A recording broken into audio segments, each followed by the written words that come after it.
علیہ السلام کا واقعہ ابن کثیر اور دیگر تفسیر کی کتابوں کے مطابق حضرت نوح علیہ السلام کا ذکر قرآن پاک میں کئی صورتوں میں آیا ہے، جیسے سورہ نوح، سورہ ہود، سورہ الاعراف، سورہ الشعراء اور سورہ المومنون۔ وہ آدم علیہ السلام کے بعد پہلے پیغمبروں میں سے تھے جنہیں اللہ تعالیٰ نے ایک نئی شریعت قانون کے ساتھ بھیجا تھا۔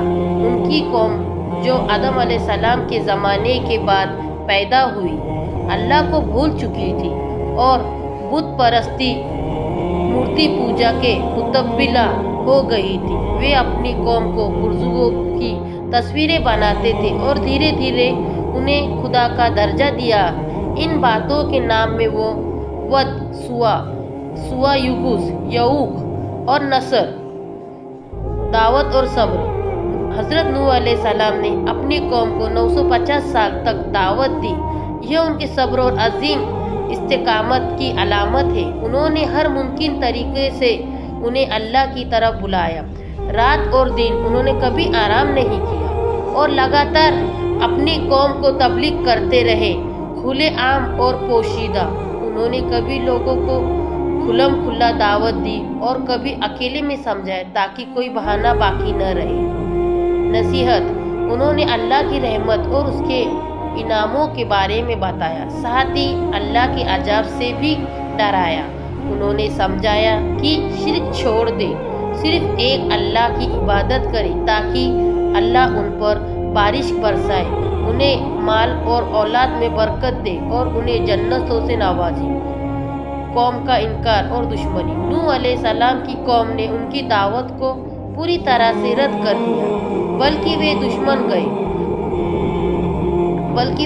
بن گئے۔ قرآن میں آتا ہے کہ وہ نوح علیہ السلام کو کیا کیا کہتے تھے۔ گمراہ میں وہ کہتے تھے کہ نوح علیہ السلام ایک کھلا گمراہ ہے۔ پاگل، وہ انہیں دیوانہ اور پاگل کہتے تھے۔ جھوٹا، وہ کہتے ہیں کہ وہ ایک اللہ کا جھوٹ گڑا رہا ہے۔ ہمارے جیسے انسان، وہ اس بات پر اعتراض کرتے تھے کہ ایک انسان کیسے اللہ کا پیغمبر ہو سکتا ہے، خاص کر کے ایک ایسا انسان جو ان کے جیسا کوئی فرشتہ و سرمایہ نہیں۔ کمزور اور غریب لوگوں کے ساتھی: جب غریبی اور کمزوری لوگ نوح علیہ السلام پر ایمان لائے تو سرداروں نے اس کا مذاق اڑایا اور کہا کہ کیا ہم ان کمزوروں کے ساتھ بیٹھیں۔ انہوں نے نوح علیہ السلام سے ان کمزور لوگوں کو دور کرنے کی شرط رکھی تاکہ وہ ایمان لائے، جس سے نوح علیہ السلام رد کر دیے گئے۔ کانوں میں انگلیاں ڈالنا: جب نوح علیہ السلام تبلیغ کرتے تو وہ لوگ اپنے کانوں میں انگلیاں ڈال لیتے تھے تاکہ ان کی بات نہ سن سکیں۔ کپڑوں سے اپنے چہرے پہ ڈھانپ لینا: نوح علیہ السلام سے دور بھاگنے کے لیے ان کے چہرے کو نہ دیکھنے کے لیے اپنے کپڑوں سے اپنے چہرے ڈھانپ لیتے تھے۔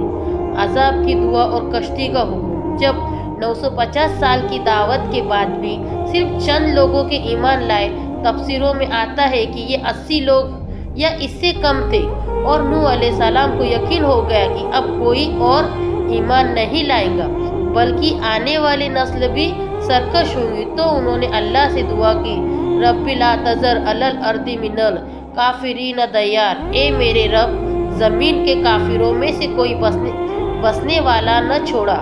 سورہ نور آیت نمبر 26۔ اللہ تعالیٰ نے ان کی دعا قبول فرمائی اور عذاب کا حکم جاری کیا۔ اللہ نے نوح علیہ السلام کو کشتی جہاز بنانے کا حکم دیا۔ یہ کشتی ایک خاص انداز میں بنائی جاتی تھی۔ اللہ کی نگرانی: کشتی اللہ کی نگرانی اور وحی کے مطابق بنائی جاتی تھی۔ لکڑی سے بنی یہ کشتی لکڑی سے بنائی گئی تھی۔ لوگوں کا مذاق: جب نوح علیہ السلام اپنی قوم کا مذاق اور طعنوں کے باوجود کشتی بناتے رہے تو وہ کہتے تھے، تم پہلے پیغمبر تھے اور اب بڑا ہی بڑھ گئے ہو۔ نوح علیہ السلام جواب دیتے تھے، اگر تم آج ہم پر ہنس رہے ہو تو ایک دن ہم تم پر ہنسیں گے۔ طوفان: جب کشتی تیار ہو گئی تو اللہ کا عذاب آیا۔ عذاب کی نشانیاں: آسمان سے لگاتار بارش: آسمان سے اتنی زوردار بارش ہوئی جیسے پہلے کبھی نہ ہوئی تھی۔